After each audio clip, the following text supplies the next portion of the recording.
That reminded me about a number of things that have evolved over the years. When I first started coming in the 70s, everybody could take any class that they wanted to. One of the purposes was, we're here not only to dance, but to learn so we can take things back to our community. In fact, there is a form on the registration that says, how are you going to use this when you go home?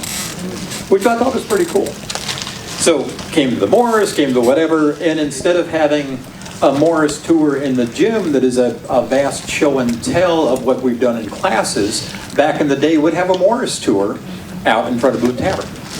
Now, scroll back to the 70s, Kentucky, the folks that were running the camp at that point, Morris tour was this is a way for the men to show off what they can do.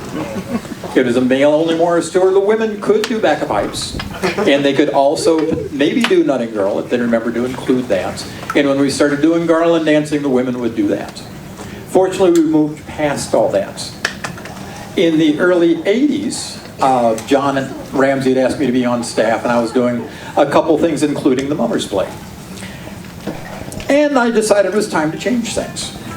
He asked me back the next year, so I know I didn't step on too many things. And why I'm taking this memory is because there's a wonderful picture from that Mummers Play. And I was looking that first day, and we also only did pretty much traditional scripts at the Mummers Play. Megad had a book that was published. We did Uncle Dick's Mummers Play for a time, Dick Chase. I forget which script I was doing, because I kind of looked around, and this new kid from Colorado, first time I met him, showed up. And of course, Kent was a fool. There's a picture. Yes. I was going to say, looking at that picture, he's changed a lot. I haven't.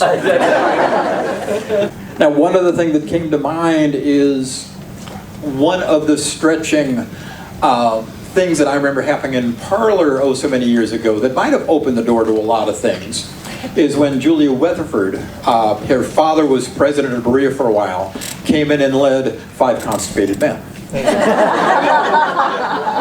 Find somebody that knows that. I don't know it well enough. And I chose not to lead it here. But great memories, great evolution. Come back and continue to come back and see what happens as we continue on.